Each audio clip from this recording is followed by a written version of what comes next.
Welcome to the Gruber Morning Show. I'm Pete Gruber. I'm Mark Schaffner. Good morning. Welcome, everybody. We have a scene behind us here that we needed a backdrop at the last minute, actually. So I went Yeah. out on uh, ChatGPT 4, Doll E, actually, and I said, give me a picture of the world with a whole bunch of EVs in it, and created a futuristic city. And those are all supposed to be electric vehicles. So we'll let you guys pick through there and see if you can identify any of them. Someone said there's a Model S behind me, and a Lucid maybe in front or by Mark. But anyway, that is our backdrop today. I like the backdrop. It's an interesting crosswalk running between you and me. I don't think I'd want to be a pedestrian on that street. Yeah, yeah, and futuristic. I'm not sure what the rest of the structures are. They've got like vertical lines, whether it's glass or steel.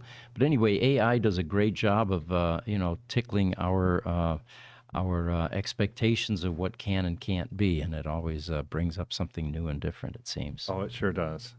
So I've got something here I wanted to share with you. Fiskars, of course, is in the news constantly, and they're on the verge of bankruptcy, and no solution seems to be imminent, although there's some chatter and some speculation, but nothing is beginning to really move, shake and move. So this is from one of the potential Fisker owners that was buying a Ocean. And he was on Facebook and he said, I was absolutely not going to post anymore, but this had to be said. And there's a lot of negative press, and there's a lot of Right. attacks on individuals that are posting anything, and of course frustration. I mean, some people have lost a portion of their life savings because of the company. And anyway, he says 1 day away today to making an Ocean purchase. Great deal, amazing deal.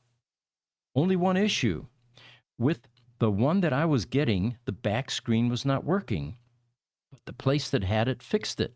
Cool, right? Then I see the following day, roadside assistance is canceled. All Ocean owners were promised things that one by one are being taken off the table. Early adopters question their perks that they were promised, and roadside assistance is a promise, not a perk, along with warranties, which are now in doubt. And he asks, are warranties a perk? I don't think so. They shouldn't be. Right. He says, out of curiosity, right now I'm going to get on the phone and call the 844 number, the Fisker support number, just like I might be if I was in trouble with needing a tech or worse, stuck on the road. After 12 minutes of music, I get a ring, then, thank you for holding. The next Fisker representative will be with you shortly. Every 3 minutes now, a ring, and when you think you'll be connected with the same message. And then every 3 minutes, currently waiting 46 minutes, and it looks like my cell phone battery will deplete before the Ocean's 12-volt a battery via vampire drain.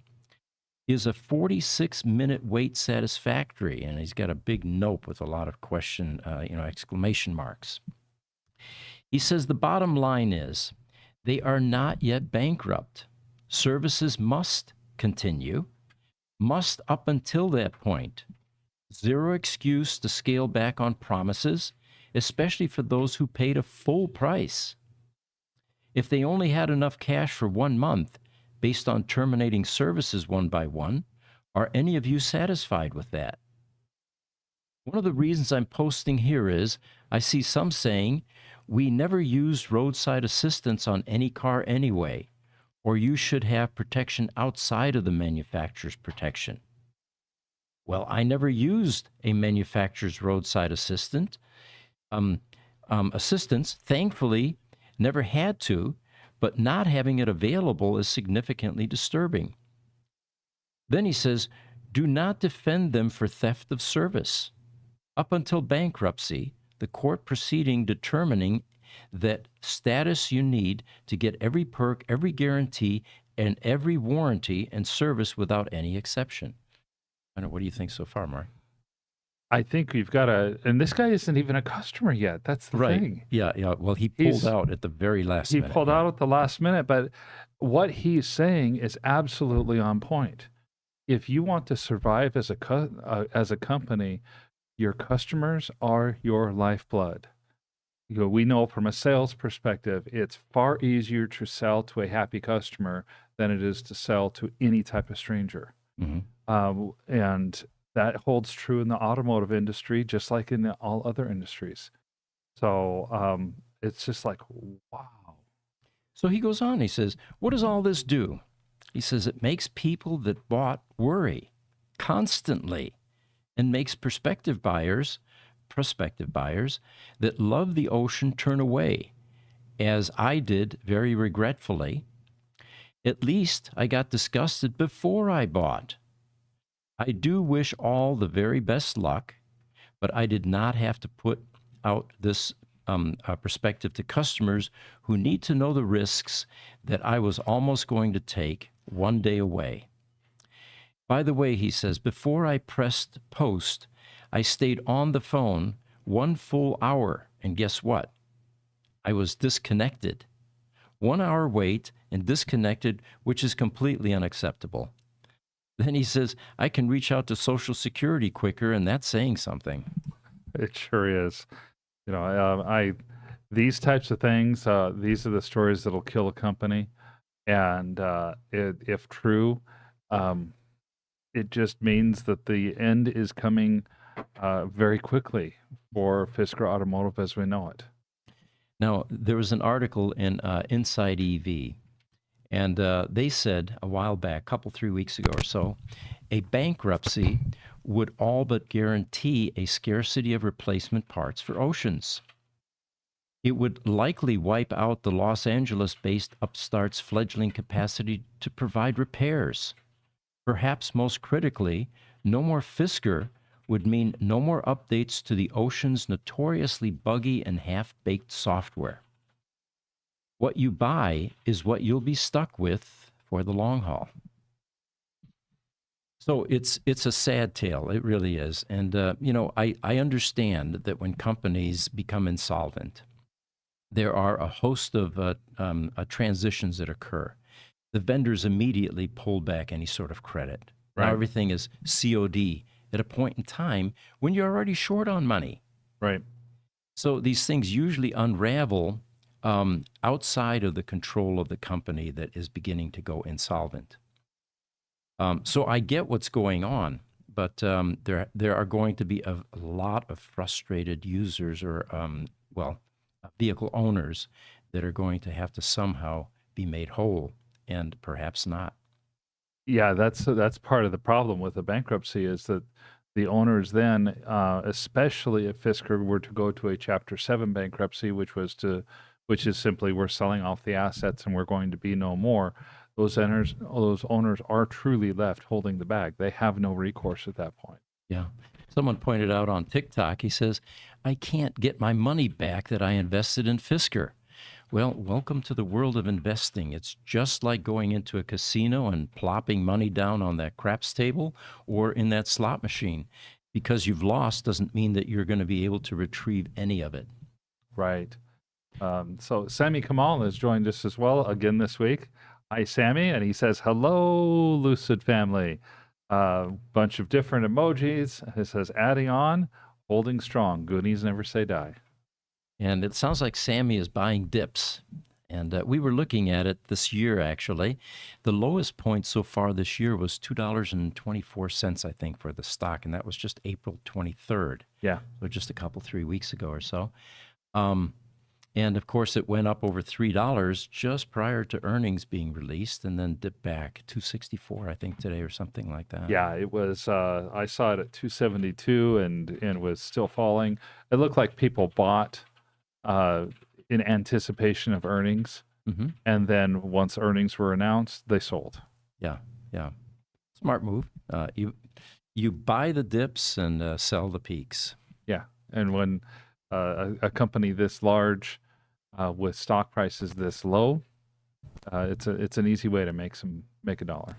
Is this a segue into your Lucid earnings? Hold on, before we go to Lucid, Yeah, a little bit of a breaking news here. The Fisker Oceans Owners Group. Yeah. There was a gentleman in there, Claudio, that posted something about an hour and a half ago, and it says Fisker Austria enters restructuring process for business continuity. I think Continuity. Yeah. continuity. Sorry, cut off here.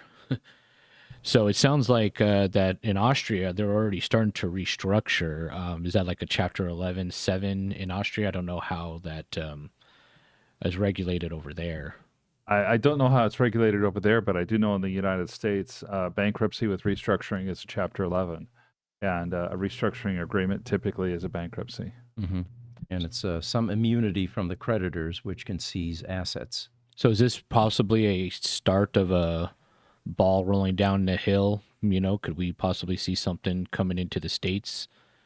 Yeah, I think that's I fair. think it is. I think it is a start. Yeah. Yeah. So let's get to a couple comments, and then we Sure. can go to that Lucid stuff. Right. D on TikTok says, "Come on, Fisker isn't even a California-based company." Hmm. Well, true, but their U.S. headquarters is in California.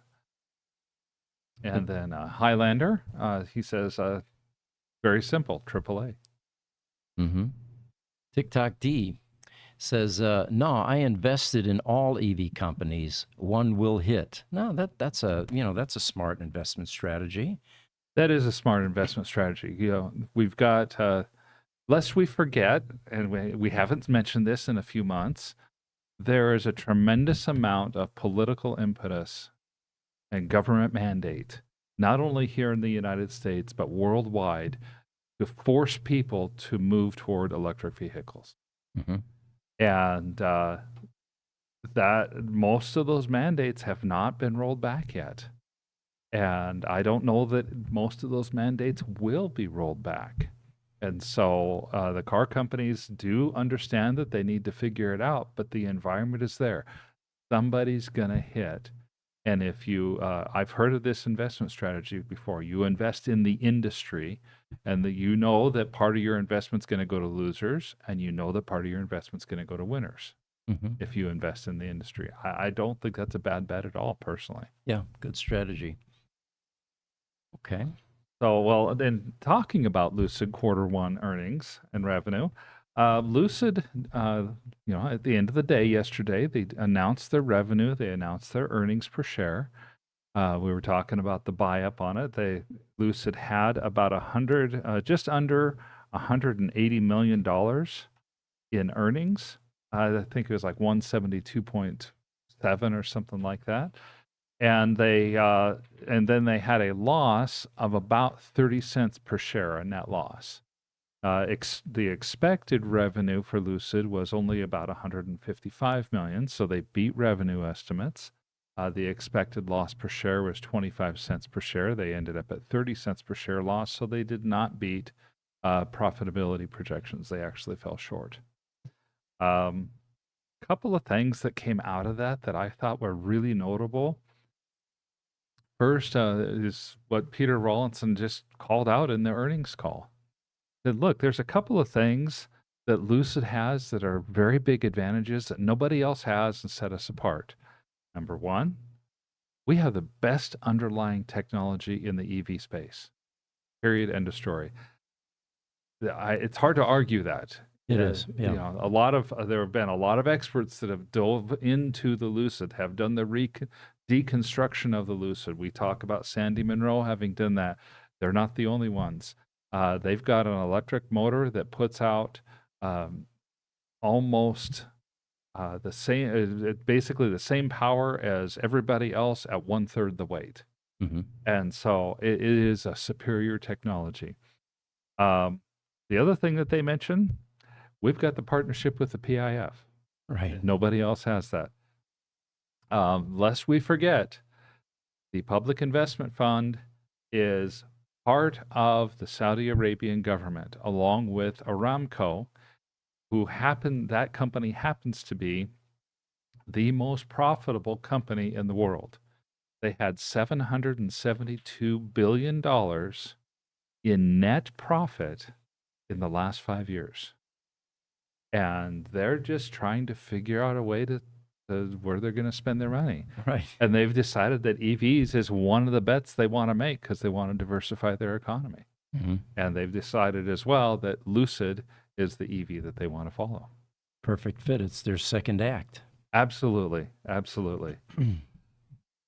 So, another notable thing I thought, even though the actual production numbers went down, Lucid only produced about 1,750 cars or so this last quarter. They sold 1,967 vehicles. That's their highest sales quarter ever. I found that they actually were almost 50% of Tesla Model S sales for the same quarter. Really? Tesla Model S was around $4,100 cars moved Okay. in the first quarter, and the Lucid Air is more of a competitor to the Model S than anything else. Peter Rawlinson has talked about the Gravity SUV. It's progressing well. They, I thought, very astutely identified their competition as the Tesla Model Y. The Tesla Model Y is not necessarily going to be Lucid's biggest competition, but for them to identify that and then highlight, contrast the differences between what is really kind of a crossover in the Model Y as opposed to a true three-row SUV in the Gravity, I think is a brilliant marketing move. The Rivian R1S is much more similar to what the Gravity is going to Mm-hmm. be. And in terms of similarities, it's potentially going to be more formidable competition. I got something for that. I just personally, I'm for Lucid. The note, I do hold some Lucid stock. Not investment advice. Them saying that the Gravity is going to compete with the Model Y, which is the best-selling vehicle in the world, and they are barely doing, a few thousand cars, seems crazy to me. I don't know that they're even going to be remotely competing with that. If we're talking about just in terms of how much it costs price-wise, they'll be competitive price-wise. But in terms of capturing the market, they don't have the infrastructure to even attempt that, in my opinion. You're not wrong, Jesse. In business, there is a concept called choosing your competition. And when you choose to try to duel with the best that's out there, the Model Y is arguably, it's the top selling vehicle in the world right now. So it's one of, if not the best out there. You're setting yourself into a different sphere of influence, a much higher potential sphere of influence than you would if you're going to say, hey, our competition is the Rivian. Well, okay, great. Yeah. Rivian sold 10,000. So are you saying your expectation is to sell 5,000 Gravities? No, they're kind of setting that expectation that, no, we're going to sell hundreds of thousands of these Gravities. Mm-hmm. Yeah. Yep, it's a bold move on their part. I hope to see it. I hope I see Gravities everywhere. Yeah, and like you, Jesse, I do own some Lucid stock. So I don't want any of this to be construed as investment advice. But frankly, think of Tesla circa 2013 or 2014, about 10 years ago. Yeah. Doesn't Lucid remind you an awful lot of what Tesla was like back then? It does, and if you take a look at the entry price, when I got into Tesla, for example, it was $35 a share, and now we've got Lucid at $2 and something. Less than 10% of that. Yeah. And again, I have to go back to the Lucid Family Day that I attended a few months ago this year. The reason I was able to go was not because I work for Lucid, but because my son does, one of my sons. And I got a first-hand visit of the AMP1 facility, the manufacturing facility, AMP1 and AMP2. And, I've been in large manufacturing facilities before. I worked for Digital Equipment for almost 10 years, and we had a 750,000 square foot facility just south of here. What I saw at Lucid was extraordinarily impressive. And it wasn't a company that was just merely in cash burn mode without any kind of activity. there was signs of activity everywhere in that plant. Robotics Yeah. that were active, that were everywhere. People's lockers and flat screens showing teams, HR type functions, team building type things. It was a very viable operation, just not seeing the volume yet, and having a product that will generate that kind of volume, something that's priced a bit better than some of the higher priced Air and Sapphire vehicles. I honestly think that Lucid is trying to take the same route as Tesla has taken, in that they're a brand new company. They're using the Lucid Air as their prototype of learning how to build cars. Mm-hmm. And so it's okay that they're building 1,500 to 2,000 cars every 3 months, because they're learning how to build cars and how to scale cars. Even though you might think of 2,000 cars as scale, it's not really. You have to scale from 2,000 to 200,000. But I think they're going to get there. Yeah, and I think there's something to be said too about companies that are facing severe financial pressure. No one likes to think about the fact that corners are cut and compromises are made, but with the kind of backing that Lucid has, I think they can take a thorough, measured approach to developing the right type of product at the right time. Right. Unlike what we were talking about with Fisker this morning, they're not going to cut off their warranty service to cut costs. Mm-hmm. They're going to take a reasonable look at the business, and they are. They are doing so exactly this, and they are looking to trim costs, but they're looking at what's going to give us the best bang for the buck. Mm-hmm. They're thinking more long range rather than short term. Absolutely, they are. Absolutely.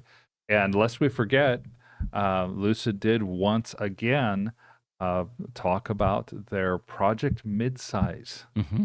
And that's pretty exciting. It's Project Midsize is supposed to be a smaller vehicle. I don't know if it's going to be an SUV or a sedan style vehicle that starts somewhere in the mid to upper 40,000 range. So it's meant to compete with the likes of the Tesla Model 3 and the plethora of other vehicles that are out there, both EV and non-EV, in that $40,000 to $60,000 price range. Mm-hmm.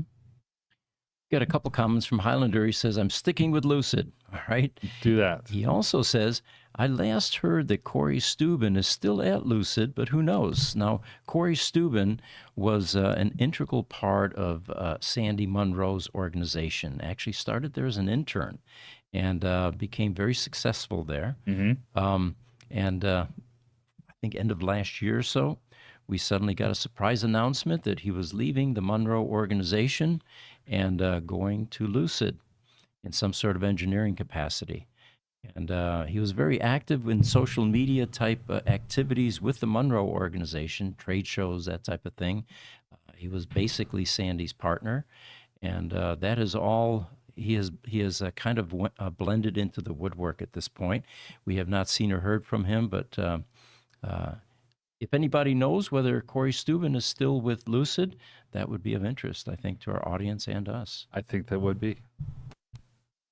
Seth Love says, I like Lucid, just too much for the market. Yeah, it definitely is an acquired taste. Yeah. And in a different league. Seth Love says, I agree, the market sales prove it, as well as the charging infrastructure.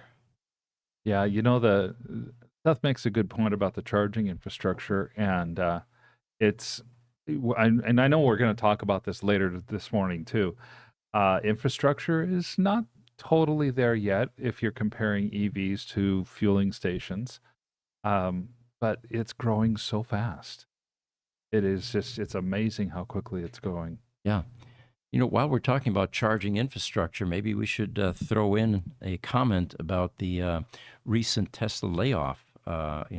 Shutting down the hiring the whole supercharging team. Yeah.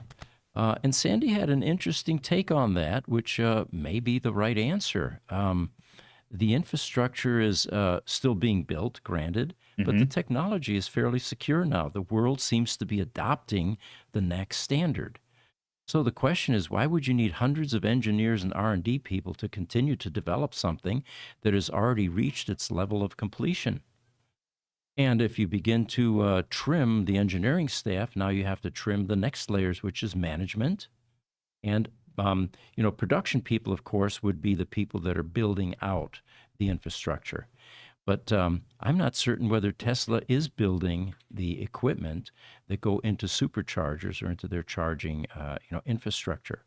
I don't know if they're subbing that out or if they have subcontractors that are building that. Yeah, I don't know. That's a fair question, and it really sent some shockwaves through the industry because the rumor was that all of the supercharging team was let go.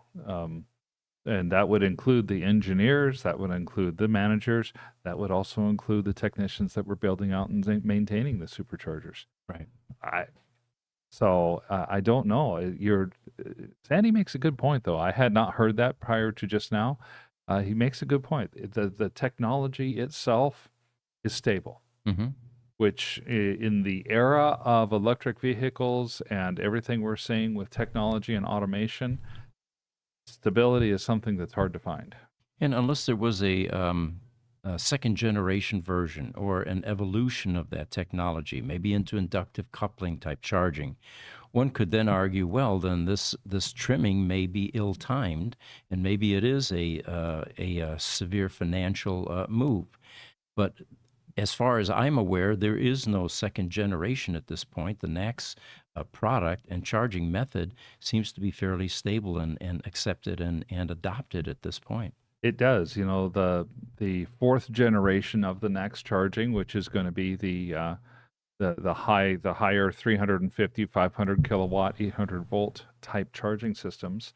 They're just starting to get rolled out. So I'm sure there's still questions about what that rollout is going to look like now. Other than that, I just have to say, okay, I'm going to defer to the people who work there 40 hours a week, and I don't, and trust that they know what they're doing, because it doesn't make a lot of sense from the outside. Right. There was a note here by the businessman, and the headline was, Tesla is now blaming affordable hybrid cars for stealing its EV sales. And they basically are saying Tesla attributes this declining EV sales to the popularity of hybrids, stating that inexpensive hybrid cars are drawing green car shoppers away from the electric vehicles. Major automakers like GM, they say, are shifting toward hybrids, while Tesla, solely focused on EVs, faces challenges attracting frugal and practical consumers who prefer hybrids. We talked a little bit about this last week, and I'm gonna start by saying what I did last week. Don't panic, EV sellers. Don't Right. panic, EV buyers. It's not going anywhere. I found and put onto our Facebook group. We have a public Facebook group for the Gruber Morning Show, and Miriam Joyer from Tech Radar had a really good article, and she actually titled it, "Don't Fall for the PHEV Hype. Go battery EV or go home." I particularly liked a few of her comments on this particular topic. Battery EVs are better today than they've ever been. And plug-in hybrid EVs, which are PHEVs, they're full of compromises. Yeah. For example, a PHEV has less interior space because it has a transmission and a gasoline engine. It also doesn't have the maintenance savings that an electric vehicle has. You have to do the oil changes and spark plugs and stuff like that, and you lose things like one pedal driving. It also, on the performance side, doesn't have the raw performance of a battery EV because it has an underpowered electric motor and an underpowered battery that can only go 30 to 40 miles. If you really want to take advantage of a plug-in hybrid EV's electric range, then you're going to have to put a 220 volt charger into your house, just like you would with a battery EV. Otherwise, you end up with a hybrid vehicle that is heavier and has worse gas mileage than the hybrids that are not designed to be plug-in EV. Exactly. And they're not terribly affordable, honestly. Um, Well, the cost, of course, of producing a hybrid um, is higher than a EV because you now have two drivetrains, yes. and then the long-term maintenance, like you pointed out, you have two drivetrains to maintain. And of course, you're back to oil changes, emissions, in certain states, and trips to the gas station, belts, alternators. It just goes on and on. The the other thing that I find fascinating is that the companies that are being forced to move into EVs oftentimes attempt to dip their toes into the EV space by developing a hybrid first. Ferrari is a prime example of that. Right. And here we have a company that for decades has extraordinarily highly developed engineering talent to build things like 12-cylinder engines that have exhaust tones that are like symphonies to anyone that appreciates cars. And now we're pushing them into a EV space where they have zero expertise. So, Yeah. like these hybrid, like the LaFerrari, for example, which we have some experience with, by the way, having worked on Sammy Hagar's LaFerrari. Um, it is an engineering compromise in many ways because you're trying to squeeze that high performance 12-cylinder drivetrain into a vehicle. At the same time, you have an electric drivetrain that you're attempting to squeeze in there, and there are all kinds of service compromises. They aren't easy vehicles to work on. And what does that mean to a consumer, to an owner? Higher repair costs. It's going to take longer to get at that electric drivetrain if you have a whole bunch of plumbing that you have to remove to get there, Right. or vice versa. So, I think the hybrid is probably its last gasp, and soon to go away, because as someone else pointed out here, what is our opinion regarding costs of the batteries? And I think it's been pushed up, but I think I'm paraphrasing correctly here. Yeah, here we go. Agrimeteo from Instagram says, do you think it will take long to see more reliable electric cars on the market in terms of battery life and the distance they cover on a single charge? We've seen a number of charts recently that indicate that the battery reliability is going in the right direction. It's becoming more reliable. Mhm. There are, the first pass, we had things like water ingress. They weren't sealing them properly. We're talking about the Model S now, Right. Right. which we see a lot of, by the way. But as the design matured and field data came back that there's water getting in the battery, the seals became much better and, to prevent any kind of water ingress. And of course, battery chemistry and technology continues to improve. And that's just a free market condition in that if you have enough demand, it drives innovation and improvement and additional vendors getting into the business. So yes, our opinion is that the battery technology is continuing to improve. The amount of storage capacity in batteries is also continuing to improve, which means higher mileage, more mileage. Instead of a 200-mile car, the Roadster, I think, was just about that at a full charge. We're now looking at 500-600 mile cars with battery time. So yes, it will all improve. Well, we've also noticed that with, for example, Lucid's cars do already have close to 500-mile range, and that's cars are moving up toward that. 300 has kind of become the new 200. A few years back, if you had a car that had 200 miles of range, you felt really good about it. Now it's a car with 300 miles of range. Pretty soon, 300 is not going to be enough, and it'll be 400 to 500. Those cars are coming out. And we're also seeing that existing technology is improving as well. The charging algorithms, for lack of a better way of saying it, the way that the charging station manages working with the car and to charge the battery is being improved, so the battery charge times are being reduced. And that's with existing cars and existing technology. It's nothing more than a firmware update. Mhm. Correct. Yeah. TikTok, Hugo is saying, what is your opinion about a potential refresh for the Model Y? Will they put a 100 kW battery in? Personally, I've heard nothing from Tesla regarding anything like this.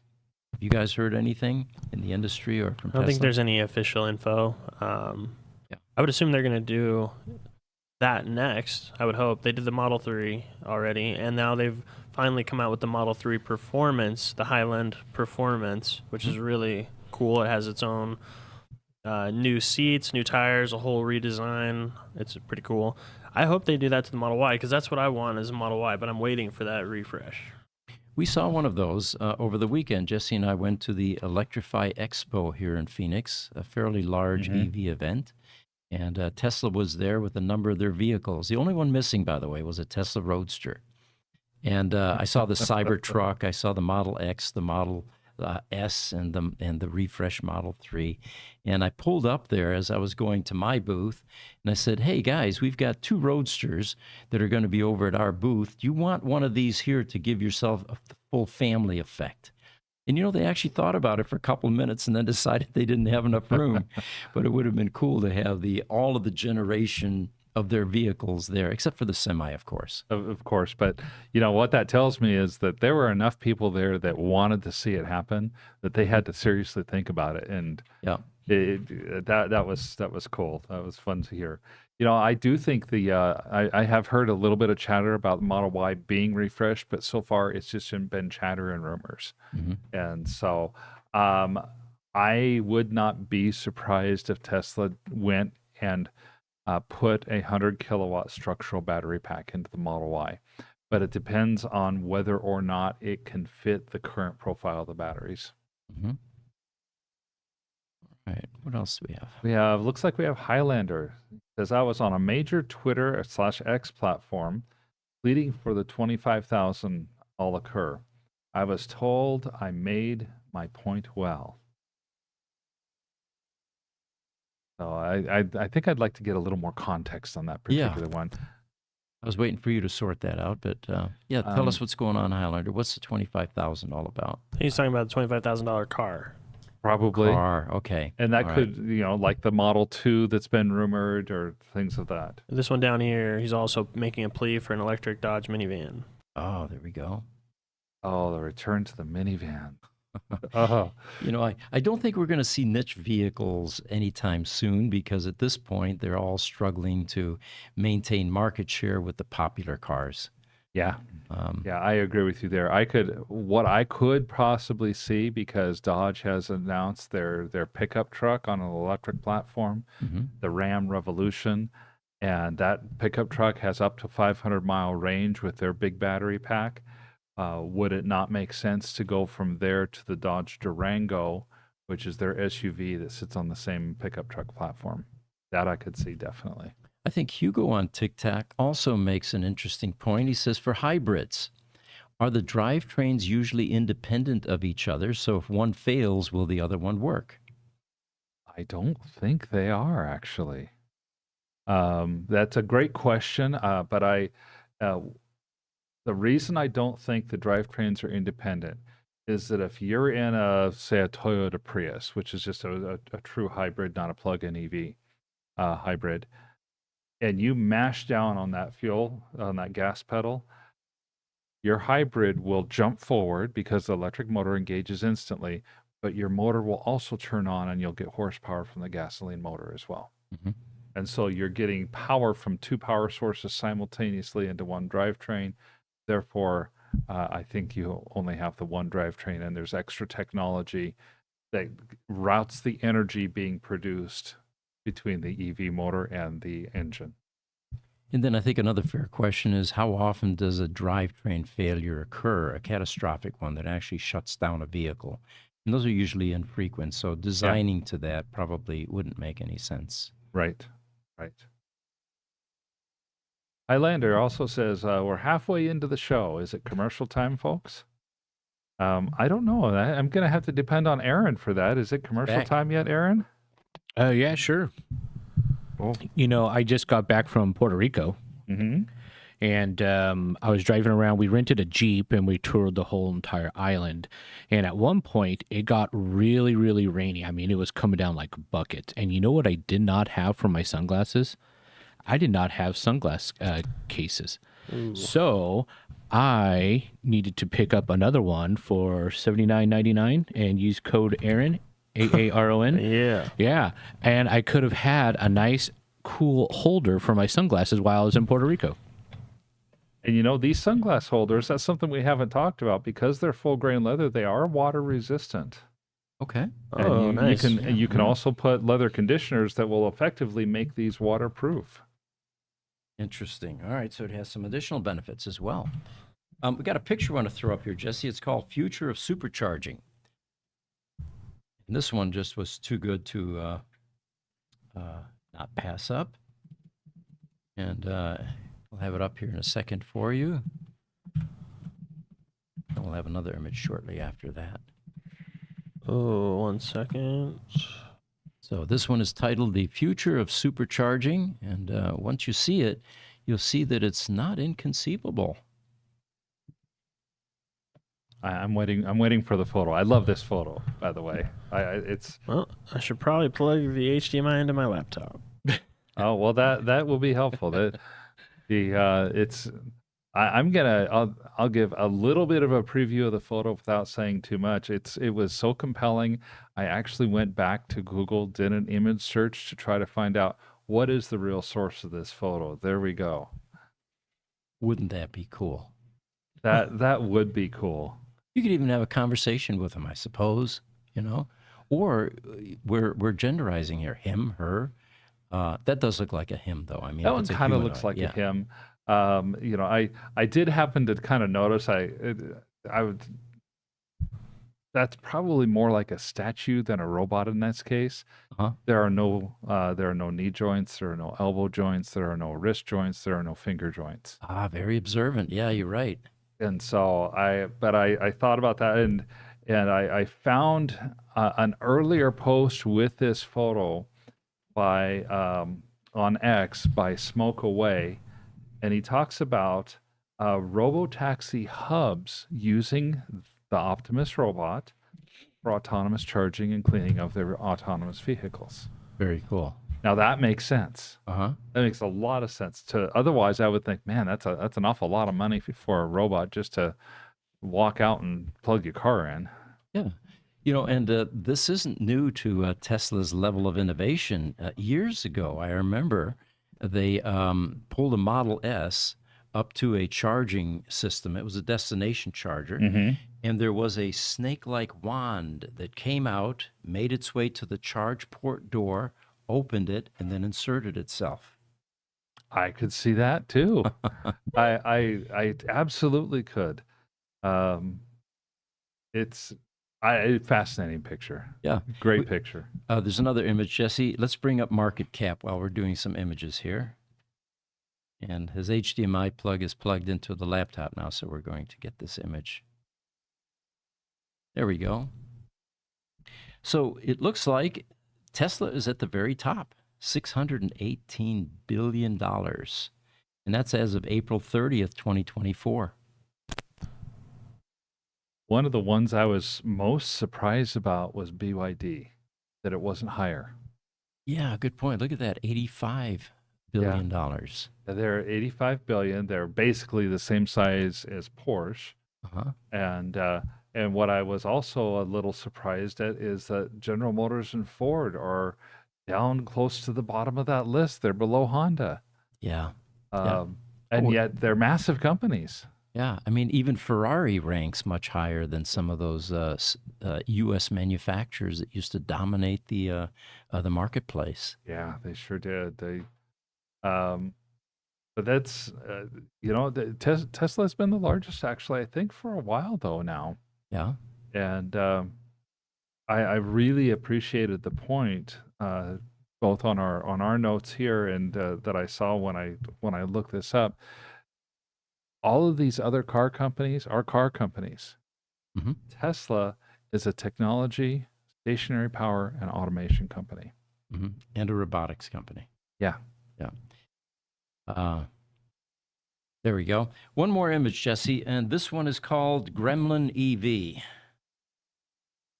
Those of you familiar with the last century, or at least the vehicles in the last century, apparently there was a conversion done by a company called City Light that built an electric prototype in 1973 Yeah. of the AMC Gremlin car. And, these were at the time considered controversial vehicles. They were kind of ugly, but yet they were fairly handy. It wasn't a full station wagon, but you had a hatchback, that Yep. you could stuff stuff into. And this particular prototype in 1973 could be charged for 25 cents per hour, which sounded sweet during an oil crisis. What was gas during the oil crisis? Gas prices during that oil crisis went from 19 cents a gallon, 20 cents a gallon, all the way up to like 59 or 69 cents a gallon. And in some areas of the country that topped $1 a gallon. Okay. And that in today's dollars, $1 a gallon in the early 1970s would be about $8 a gallon right now. Okay. All right. So this car apparently ran on 6-volt batteries, of course, connected in series. Otherwise, you'd have some massive wiring in here. And it topped out at 50 miles an hour. But it's remarkable that in 1973, something like this was attempted. And this particular picture was taken in Seattle, Washington, in 73. I had to do some looking up. I wanted to see if I could find out anything more about this. And yes, it's City Light or Seattle City Light, the utility company, built the prototype. In fact, the inventor was named Cotton Wheatley. He was from the Midwest, from Oklahoma. Sold a few of these cars into people in the Midwest, and this is probably a picture of Cotton demonstrating the ability to charge his car in Seattle. Interesting. And I thought it was very fascinating. And then it took another 20 years before GM jumped on the EV bandwagon with the EV1 around 1993, 94 or so. It sure did. The Seattle City Light, or City Light as they were commonly known as, actually did put out a couple of other EV models, all prototypes. Mhm. But they sadly kind of abandoned their whole process by the late 70s. Felt like it wasn't a viable market, I guess. Mhm. So on the Lucid Owners Club on Facebook, by the way, this one is growing pretty rapidly. There's a headline here: Lucid CEO, Pete Rawlinson, of course, says mid-size model arrives in late 2026, priced at about $48,000. So we even have a price projection on that. And that puts us 2 years out, just a little bit over. They have a car cover picture of it, so we can't see any of the details, but just judging from the height and the proportion, it does look like a smaller sedan than the Gravity. It does, and we know so little about this. So far, what we know, in fact, is the potential for a late 2026 arrival. Peter Rawlinson talked about that a little bit. It was first mentioned at the fourth quarter earnings call. They were talking about all things Gravity, and then suddenly they just kind of slipped in. And just wait for the midsize to come out a year later after the Gravity comes out. Mhm. So they've taught, and Peter Rawlinson has kind of doubled down on that now. He's talking about the sub $50,000 price. This is going to be their mass market Model 3 killer type of car. Again, identifying the leader in the industry as his competition. And so we don't know much about it. We will keep our eyes open, and audience, we want you to let us know as you hear stuff as well. And that way we'll keep on what's going on with this and watch the developments. Islander says, I would turn the Model White into a minivan. Yes. You know, one of the things that we saw at this Electrify Expo here in Phoenix was a company that usually attends these events called Legacy EV, and they brought a few of their vehicles that they have converted. There was a 1931-32 Ford Coupe chopped that was electric. Oh, wow. And, it looked like a very simple conversion because by the time you remove all the plumbing and exhaust and transmission and the engine and all the things that go with it, there was, basically a chassis and then some electric drivetrain in there. Very, It seems like it would be super, super simple to do something like that. At least as far as the room is concerned, because once you get it down to glider status, there's a lot of room to put a compact electric vehicle engine or motor in with Mhm. this drivetrain. I wonder if Jesse would be able to pull up off of Facebook the video that he put on of AI messing up. oh, In- yeah, In this which one? case, it's in Waymo. terms of a Waymo car. Now, the Waymo makes electric vehicles, or they take that back. They buy electric Jaguar F-Series vehicles, and then they put them on the streets. Here in Arizona, they're kind of well known. Mhm. They drive in the southeastern part of the city, in the Tempe and Chandler, and a little bit in Gilbert, and in the Phoenix area. They go up into downtown Phoenix. Oh, and they're very courteous drivers, by the way. They are very courteous Okay, drivers. here you go. I'm gonna refresh it. Starts So over. here you got It's Yep. clearly a one-way, folks. And watch what this Waymo does. It can't get into that turn lane or past it, so it just drives down the. It almost seemed a little confused at that point, like it recognized that, this could be a one-way. Why am I turning into this lane? Yeah, you've got this is in Tempe. I did a little bit of looking. That's the entrance to the US 60 freeway, and you've got a lot of people waiting to turn left to get on the freeway. It looked like Waymo was wanting to turn so that it could head northbound, where these guys were headed southbound, Right. and it got confused because it thought it had a way to go and then didn't, and so what does it do? I think it follows the bad advice from the drivers that were fed into its algorithms, and it starts driving the wrong way. Yeah. It looks like it just avoided an accident, just politely just went around. It goes to show you even Waymo is actually pretty well known for their safety record here. They're courteous drivers. Like you said, people get frustrated because these cars always go the speed limit and they always slow down on the yellow and stop on red like you're supposed to. And they tend to overcompensate. They wait much longer than they need to pull out into the lane and make yes. sure that there's no traffic, and a very conservative driver. Okay, so real quick, we gotta just pull up the Rivian, and then we gotta end the show because we gotta Okay. go. Okay. So I wanted to show because I put it in the title. Is this our Rivian off-roading that you? Yep. Yeah, we've got it. Wow, what a picture of that. Look at that. It's not up yet, Jess. There he goes. There we go. I wonder where this is at. But he's not quite the right side up. Maybe the picture's upside down. One has to wonder how he got in that predicament. Did they try to go to the right there and the grade was too steep and it eventually just flipped? They have a very low center of gravity, so this is really surprising. It is. And to me, it's just as surprising that you look at this, looks like a mountainside. Mhm. How did that thing roll to the edge of the road and not just continue rolling on down the hill at that point? Yeah. With that center of gravity so high right now. Yep. All right, so we do need to end the show for the next So, one. yeah, those of you interested, Google this, and I'm sure there's going to be a lot more detail emerging. Our next show is the Tesla Roadster Show, and we've got a number of things to cover there. It's 11 o'clock. If you are interested, go to our YouTube channel, and it'll be a second version of a podcast. And as always, we enjoy you joining us Tuesday mornings at 10 o'clock Mountain Standard Time. We will see you next week. Take care.